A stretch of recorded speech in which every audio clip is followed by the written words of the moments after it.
सध्या देशामध्ये एक शब्द हा नक्की लागू होतो आणि तो म्हणजे इस्लामोफोबिया. इस्लामोफोबिया म्हणजे नक्की काय? तर इस्लाम धर्माबाबत किंवा इस्लाम धर्मियांवर लोकांना असणारी शंका किंवा त्यांच्याबद्दलची एक भीती किंवा भीतीचं एक वातावरण.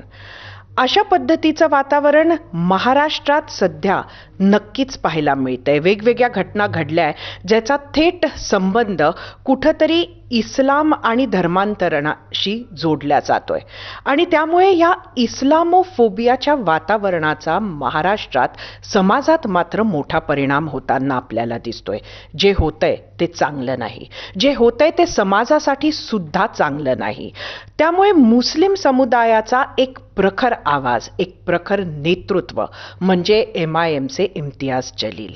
आज कॉफी विथ कौशिकमध्ये आपण महाराष्ट्रात घडलेल्या सर्व घटनांबद्दल आणि लोकांच्या मनात असलेल्या शंका, कुशंका, वातावरण या सगळ्याची चर्चा त्यांच्याशी करणार आहोत. इम्तियाजजी, आपलं स्वागत आहे कॉफी विथ कौशिकमध्ये. माझा पहिला प्रश्न मुळात मी जे म्हटलं आत्ता तोच आहे की महाराष्ट्रात सध्या हे जे वातावरण बघायला मिळतंय त्याबद्दल तुमचं काय मत आहे?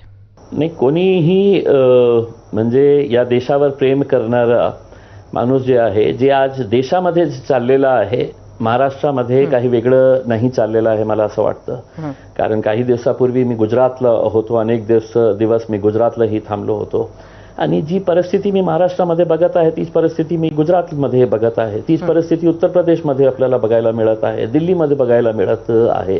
आणि दुर्दैव आहे की हे जे दररोज तुम्ही जसं म्हटलेलं आहे इस्लामोफोबिया म्हणजे लोकांमध्ये इस्लामच्या मार्फत मुस्लिमांचा इतकं द्वेष तयार करून घ्यायचं आणि थेट त्याचा राजनैतिक फायदा आपल्याला मिळेल, हे सगळं करण्याचं कारण एकच आहे.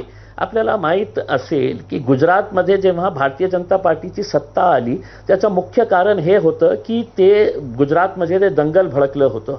त्या दंगलीचा फायदा त्यावेळचे मुख्यमंत्री, त्यावेळचे जे आता गृहमंत्री आहे देशाचे, यांनी भरपूर फायदा करून घेतलं होतं आणि त्यांना त्यावेळी कळलं की या देशामध्ये आपल्याला विकासाची गोष्टी बाबतीत बोलायचं नाही, चालेल, या देशामध्ये आपल्याला चांगल्या स्कीम्सच्या बाबतीत, आपलं भविष्य कसं असणार आहे याच्या बाबतीत नाही बोललं, नाही केलं तरी चालेल. लोकांमध्ये आपण एक भीती निर्माण करू, हिंदू समाजामध्ये एक भीती निर्माण करू.